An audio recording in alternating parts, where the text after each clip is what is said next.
1 Samuel, capítulo 19.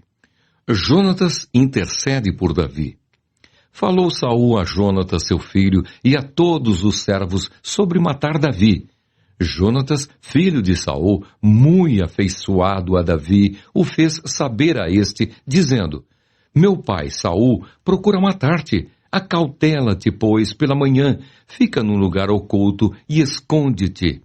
Eu sairei e estarei ao lado de meu pai, no campo onde estás. Falarei a teu respeito a meu pai, e verei o que houver, e te farei saber. Então Jonatas falou bem de Davi a Saul, seu pai, e lhe disse: Não peque o rei contra seu servo Davi, porque ele não pecou contra ti, e os seus feitos para contigo têm sido muito importantes. Arriscando ele a vida, feriu os filisteus e efetuou o Senhor grande livramento a todo o Israel. Tu mesmo ouviste e te alegraste. Por que, pois, pecarias contra sangue inocente, matando Davi sem causa?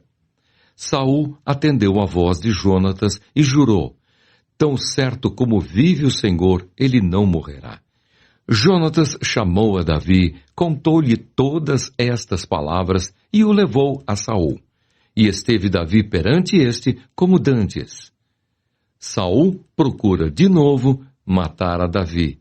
Tornou a haver guerra, e quando Davi pelejou contra os filisteus e os feriu com grande derrota, e fugiram diante dele, o espírito maligno da parte do Senhor tornou sobre Saul.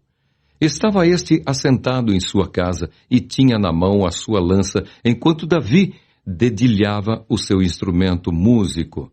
Procurou Saul encravar a Davi na parede, porém ele se desviou do seu golpe, indo a lança ferir a parede. Então fugiu Davi e escapou. Porém Saul, naquela mesma noite, mandou mensageiros à casa de Davi que o vigiassem, para ele o matar pela manhã.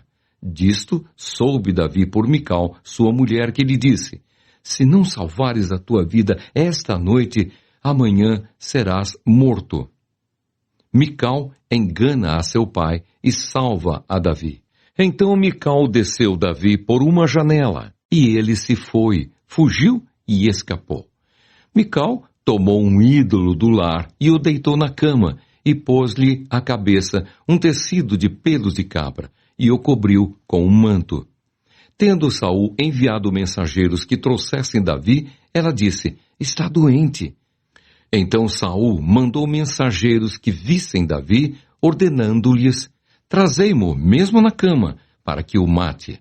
Vindo, pois, os mensageiros, eis que estava na cama o ídolo do lar, e o tecido de pelos de cabra ao redor de sua cabeça. Então disse Saul a Mical: Por que assim me enganaste e deixaste ir e escapar o meu inimigo?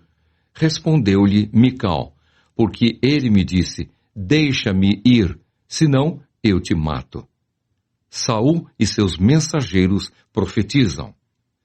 Assim Davi fugiu e escapou, e veio a Samuel a Ramá, e lhe contou tudo quanto Saul lhe fizera.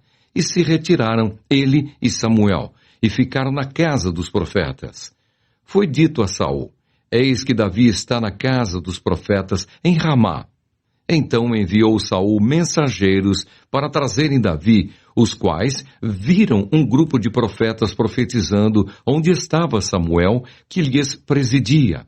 E o Espírito de Deus veio sobre os mensageiros de Saul, e também eles profetizaram. Avisado disto, Saul enviou outros mensageiros, e também estes profetizaram. Então enviou Saul ainda uns terceiros, os quais também profetizaram. Então foi também ele mesmo a Ramá, e chegando ao poço grande que estava em seco, perguntou: Onde estão Samuel e Davi? Responderam-lhe: Eis que estão na casa dos profetas em Ramá. Então foi para a casa dos profetas em Ramá, e o mesmo Espírito de Deus veio sobre ele, que caminhando profetizava até chegar à casa dos profetas em Ramá. Também ele despiu a sua túnica e profetizou diante de Samuel, e sem ela esteve deitado em terra todo aquele dia e toda aquela noite. Pelo que se diz: Está também Saul entre os profetas?